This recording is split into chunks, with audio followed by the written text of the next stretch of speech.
There are so many things to see and do in Washington, D.C. that this list of 25 was pretty easy to come up with. So let's get started. Number one is the White House. Everyone knows what the White House is. It's the home of the president. It's on the north end of the National Mall area. Getting a tour is nearly impossible, but you can stand at the fence and look at it from both sides. And every once in a while, you see a motorcade come or go.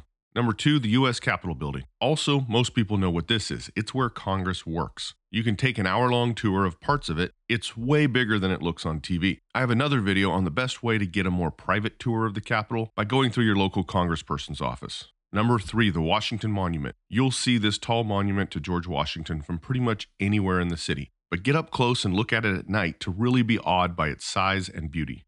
Number four, the Lincoln Memorial. This is on the west end of the National Mall, and a giant statue of Lincoln faces east. Very cool to see. I also recommend checking it out at night.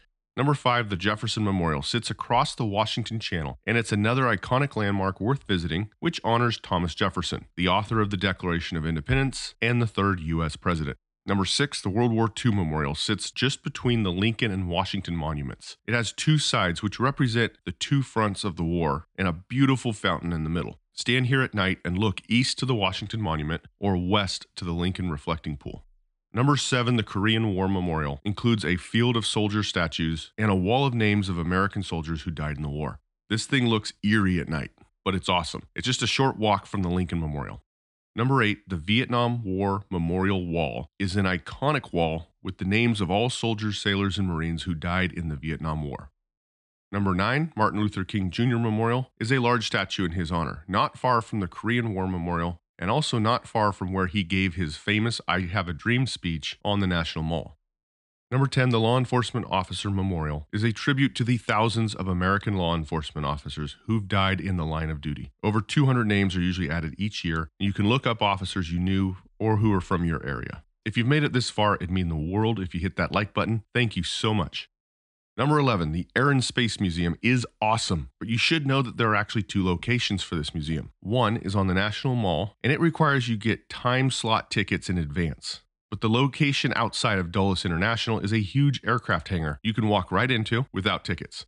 There are literally tons of military aircraft, commercial aircraft, missiles, drones, rockets, and so much more. You can see the Enola Gay, which dropped the atom bomb on Japan to end World War II, the fastest commercial airliner ever built, and a freaking space shuttle. The Space Shuttle Discovery Orbiter calls this place home. It's huge, it's awesome. This is a half day or more, and I have a whole video just dedicated to what you can see and do here. Number 12, the American History Museum is an eclectic collection of all things American. They have a military history section, exhibits on pop culture, politics, American entrepreneurship, and so much more. It's free and there are no tickets necessary. It's on the National Mall in downtown DC.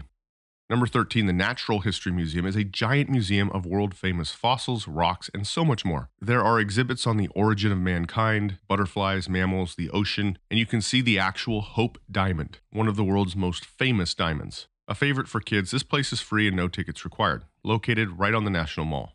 Number 14, the African American History and Cultural Museum is one of the most distinctive pieces of architecture in the city. Learn about the struggles, triumphs, and stories of African Americans. Highly recommended. Number 15, the Arlington National Cemetery would probably be in the top 5 of what you have to see. This is the most iconic military cemetery in the entire world.